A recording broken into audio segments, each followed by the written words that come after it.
ಹಿಂದಿ ಸಪ್ತಾಹ ಕಾರ್ಯಕ್ರಮಕ್ಕೆ ಹೇಳಿ ಧಿಕ್ಕಾರ. ಕನ್ನಡ ಕನ್ನಡ ಬನ್ನಿ ನಮ್ಮ ಸಂಗಡ, ಕನ್ನಡ ಕನ್ನಡ ಬನ್ನಿ ನಮ್ಮ ಸಂಗಡ. ಕರ್ನಾಟಕ ರಕ್ಷಣಾ ವೇದಿಕೆಗೆ ಜಯವಾಗಲಿ, ಕರ್ನಾಟಕ ರಕ್ಷಣಾ ವೇದಿಕೆಗೆ ಜಯವಾಗಲಿ. ಒತ್ತಾಯ ಪೂರ್ವಕ ಹಿಂದಿಗೆ ಏರಿಕೆ ಮಾಡುತ್ತಿರುವ ಕೇಂದ್ರ ಸರ್ಕಾರಕ್ಕೆ ಹೇಳಿ. ಕೂಟಗಳಲ್ಲಿ ಭಾಷೆಗಳು ಎಲ್ಲ ಭಾಷೆಗಳು ಕೂಡ ಸಂವಿಧಾನಕ್ಕೆ ಸಮಾನ ಹಕ್ಕಿದೆ. ಆಯಾ ಪ್ರಾದೇಶಿಕವಾಗಿ ಸೀಮಿತವಿರುತ್ತಾ ಆಯಾ ಪ್ರಾದೇಶಿಕ ಭಾಷೆಗಳಿಗೆ ಪ್ರಾಮುಖ್ಯತೆ ಕೊಡಬೇಕಂತೇಳಿ ಕಾನೂನು ಇದೆ.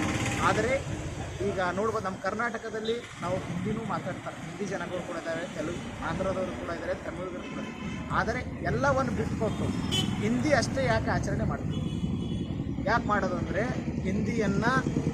ಹಿಂದಿ ವಾಲಗಳು ಅವರ ದಬ್ಬಾಳಿಕೆ ನಮ್ಮ ಮೇಲೆ ದಬ್ಬಾಳಿಕೆ ಮಾಡಿಬಿಟ್ಟು ಮುಂಬರ್ತಕ್ಕಂಥ ಭವಿಷ್ಯದಲ್ಲಿ ನಮ್ಮ ಹಿಂದಿ ಕಲೀಲಿಲ್ಲ ಅಂದರೆ ನಿಮಗೆ ಏನೂ ಆಗಲ್ಲ, ಹಿಂದಿ ಕಲೀಲೇಬೇಕು ಎನ್ನುವಂಥ ನೀತಿ ಅನುಸರಿಸಬೇಕಂತ ಇದು ಷಡ್ಯಂತ್ರ.